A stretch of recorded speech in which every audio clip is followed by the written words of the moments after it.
Welcome to ABCs of Business. Always be compliant. Brought to you by ILSA, Insurance Licensing Services of America.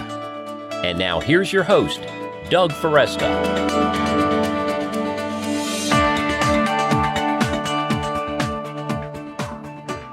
Hello and welcome to ABCs of Business, the official podcast of ILSA, Insurance Licensing Services of America. This is your host, Doug Foresta. With me today is Dante Disparte. The topic today is compliance and creativity, trade-offs and the or is what we'll talk about today. Is it a trade-off or does it not have to be a trade-off? Dante Disparte, say a little bit about him and bring him right on. He's the CEO of Risk Cooperative, an innovative strategy and risk advisory firm based in Washington, D.C. He serves on the board of the American Security Project, where he chairs the Business Council. He's a frequent speaker and commentator on business and political issues shaping the world. And you can learn more about his company at riskcooperative.com. That's riskcooperative.com. You'll find out some other ways that you can learn about him as well. Dante Disparte, thanks for joining me. My pleasure, Doug. Thanks. I'm glad to be on. Thank you. So, the first question that I have for you actually is, I said a little bit about you, but can you describe a little more about, what Risk Cooperative is and what you do? Sure. So Risk Cooperative is a reasonably new risk and insurance advisory firm. We founded the company in 2014 to basically bring imagination to the business of risk and insurance. Innovative platform. We're licensed across all 50 states, DC and Puerto Rico, and we, from that platform, also trade in the global insurance markets. But we believe that this business is capable of being a catalyst for growth as opposed to just a cost of doing business and kind of just checking boxes. Nice. Well, one of the things that I'm really excited about this topic of compliance and creativity. Now, let me start here because I know we're gonna talk about. I know we have 4 points to build on, but I guess the first question I would ask you is, insurance is a pretty heavily regulated industry, right? Does that mean that there's no room for innovation? Well, I think there's, because it is heavily regulated. I always discuss in the foundation of our company and then in my career in this business that there are 4 forces that govern the way you operate in global finance, but in particular in the insurance business. One of them is compliance. The other is regulation. The third is ethics. And the fourth is imagination. And I think if you just had the last two, ethics and imagination, but you had no respect for compliance and regulation, you'd have a hard time taking an idea to market, and you'd ultimately be on the wrong side of the regulatory environment. So in my world, and how we've built a national company that is at the same time an innovator, I think it begins with having a healthy respect for those first two pillars of this industry, the compliance and regulatory pillar. That you have to respect those forces. They're there for a reason, and that from that base of that strong foundation, you could then leverage, your ethical approach to the business, and you could then leverage, of course, how to be imaginative and entrepreneurial while operating in an otherwise heavily regulated space.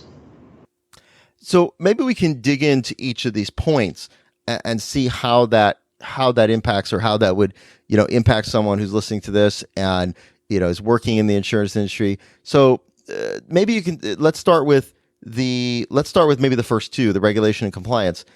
Why is that so important? You said that if you just have the 3 and 4, ethics and imagination, without regulation and compliance, that's a problem. Can you say a little bit more about the importance of the regulation and compliance piece? Mm-hmm. Sure. So, there's only so many professions in life that are true professions, right? That carry an individual liability, so that the words and the advice that we impart can come back to haunt you, not only as an enterprise, but also at the individual level. And it's a doctor, a lawyer, an insurance broker have a code of conduct and have certain expectations of their advice that conveys a legal liability, and that conveys sort of an individual responsibility beyond the firm. And that's a very unique property of the insurance business that, I think needs to be understood and respected by the enterprises in our space, by the regulators in our space, but more importantly, by the individuals who are entering this industry. And the foundation of that is anchored in, a long history of, the regulator ultimately having to step in where private enterprise failed, whether it was workers' rights, whether it is, responding to the global financial crisis, where ultimately the state has to pick up the pieces and cover the cost of underperformance or mismanagement and bad, compliance standards. I think the regulations are there for a reason, and we, too many of us in the industry often toe the line, merely use it to check boxes, as opposed to using that framework as, a standing for building competitive advantage and for, growing a company that can also be imaginative while compliant. So yeah, I guess that would be the other side of it, right? So someone says, "Well, I get it. I need to." I need to do regulation. I need to do compliance. But like you said, I'm just checking off the boxes. Right. How does that then relate to, or how does that help me with for example, the ethics and imagination?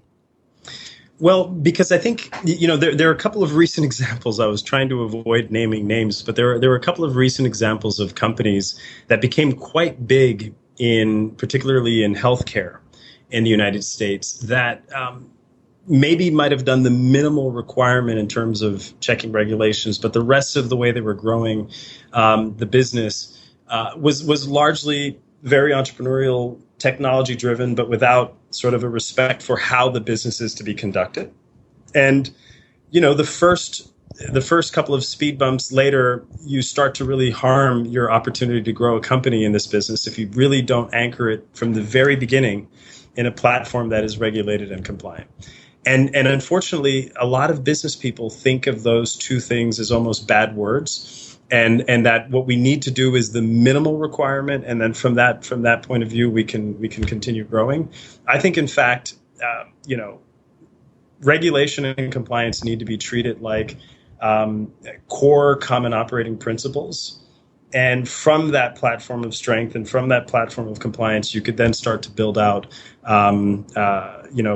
again, a whole range of different solutions, channel strategies, and things like that. So, it's really interesting. It's really interesting what you're saying, because I think that's usually the way it's framed, right? Are we going to focus on, you always hear people say, "Oh, we're over-regulated and it's killing innovation." But what you're saying is, what I hear you saying, tell me if I'm wrong, but what I hear you saying is that there really doesn't have to be a trade-off between compliance and creativity. That's right. And I think you hit the nail on the head, which is in the same vein that there is a debate between privacy and security. I actually don't believe regulation and imagination are actually trade-offs. I think the two things need to be thought of as locked in an intertwined relationship. So instead of opposite ends of a spectrum, they're in co-movement. So, I can't create an imaginative new solution to help build responses to cyber risk if I don't also understand how that particular category of insurance needs to be traded across the United States, right? And so on the one front, I could come up with a very thoughtful new approach to insurance, but if I don't anchor it with how is that insurance supposed to be traded, then I might have created a great, short flash in the pan solution, but it will never reach scale and it will never reach its intended market audience and participation unless I've also understood how compliance and imagination need to work hand in hand. And so instead of looking at them as trade-offs or a cost of doing business and friction, you just simply, if you want to operate in this business, you have to have healthy respect for those first two pillars. And then the latter two just become so much easier, and it's so much more gratifying to be able to work in this space. Can you say more about the ethics piece? I'm trying to wrap my mind around. I think people get regulation, they get compliance. What do you mean by ethics? That third pillar. What does that look like? Yeah. Well, to me, it's about being completely uncompromising about what, at least in my business, I call the broker credo. This is a business that we provide an essential service. No one, even if you don't like the insurance business, no one complains when their house is being rebuilt following a fire or a flood. And no one complains in a company when you have the response of professionals following a cyber breach or a D&O claim. But this is a business of utmost good faith at the first order of business, right? So when I present an insurance policy to someone, it is a contract of utmost good faith, and all it says is, in the event of X, we will do Y. And so the people with whom you trade are your first and last line of defense in this type of industry, right? And so to insist that as companies and as operators and as business leaders in this space, we simply cannot compromise on our ethical standards. So in our company, we have what I call the broker credo, the best match of coverage and price in our client's interest above all else. And it's against that standard that, one, I get to sleep at night as a CEO in this business, but two, we get to ensure that the people we recruit into our company are the very best of breed, and that what they're bringing to the table is a combination of aptitude and attitude that is our core strength. That's our competitive advantage. And how about, obviously imagination, I know innovation obviously is very important to entrepreneurial companies. But I guess my question would be, when you think about imagination, I guess one of the things I'll put this out there, how can I be imaginative, right? Is it possible to be imaginative, to maybe push the boundaries in a way, but not lose the regulation, compliance, and ethics? Right. Well, let's think about a very extreme example, and in the metaphor, understand where imagination, ethics, compliance, and regulation fall, right? So you simply cannot respond to Kennedy's vision that by the end of this decade, we will put a man on the moon, unless you also understood the forces of gravity, the forces of physics, how to build a rocket, and how to power that rocket, not just through, the bold vision, but through all of that other chain. And that's my point, that the big value chain, the forces that govern this business matter, and each one needs the same exact amount of respect. In the same way that the words would have rung hollow to put a man on the moon at the end of a decade, had you not also had healthy respect for gravity, healthy respect for physics and engineering and rocketry and all the fun stuff that goes into achieving something genuinely ambitious. But I find that it's that last pillar. It's the lack of imagination, frankly, in our industry, and it's the fact that so much of the industry is heavily consolidated. So much of the industry is, and this is perhaps where regulation has gone too far. So much of our industry is afraid of their own shadow, and they're afraid of taking risks. The way that I would sort of frame it, thinking about for the listener, is that if you know that you've nailed the regulation, compliance, and ethics, that it really frees you up to be imaginative within that. Like if you know that the rocket is not going to explode, I'm thinking about SpaceX, but if you know that the rocket's not going to explode, it frees you up. If you know your car is going to function, it frees you up. That's what I hear you saying. Like far from forcing you to not be imaginative, it actually, if you know that you nail the regulation and compliance, it frees you up to get to ethics and imagination. Would that be fair to say? 100%, absolutely 100%. And to the SpaceX metaphor or example, not metaphor, but recent news, it is an unfortunate issue, but there also has to be a real acceptance of failure for imagination to thrive. And I don't believe in entrepreneurship or in innovations being these radical white lab coat approaches. I believe that we need a much more systematic, iterative approach of trial and error. And that, in the process of building something new, eventually there will be unfortunate events like a SpaceX rocket blowing up. And in our business, as long as we can contain the downside consequences of that, then I think we need to, in the insurance industry more generally, incent and encourage a genuine sort of entrepreneurial culture. We need to borrow lessons from our friends in other industries that have created incubators and innovation hubs and clusters, because it's such an essential service that at the end of the day, insurance translates into resilience at a household level, the business level, and a societal level. And wherever we could spread it compliantly, ethically, and all the rest, I think it's broadly better for the planet. And one quick example of that, there was research done by Lloyd's that shows that for every 1% penetration in insurance in a particular economy, there is a 22% reduction on the taxpayer burden following events, following crises and risks and things like that. So insurance genuinely translates into resilience wherever it exists and wherever we can grow market share. Thank you. And I know that at the beginning, I mentioned that people can go to riskcooperative.com and learn more about your company, what you do. But I know also you have a book. Do you want to share with people what that's about and how they can get it?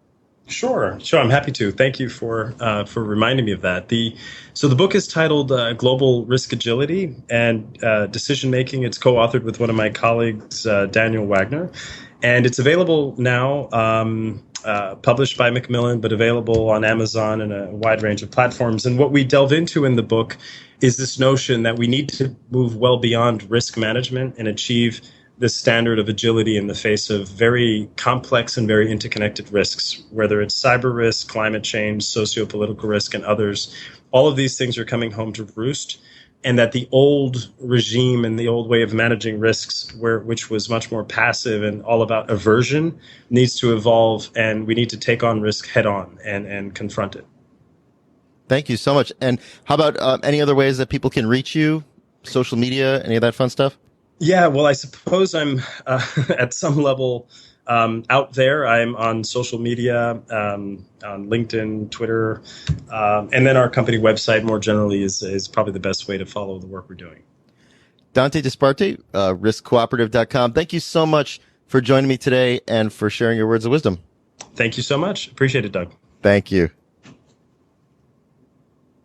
These materials are designed to give general information on the specific subject covered for discussion purposes only. They are not intended to be a comprehensive summary or exhaustive treatment of the subjects covered. These materials and the related presentation do not constitute legal advice or an opinion. You've been listening to ABCs of Business, Always Be Compliant, brought to you by ILSA, Insurance Licensing Services of America. ILSA is the insurance industry's regulatory compliance expert. For more information, visit ilsainc.com or call 254-729-8002. Thank you so much for listening, and we hope you'll join us for future episodes.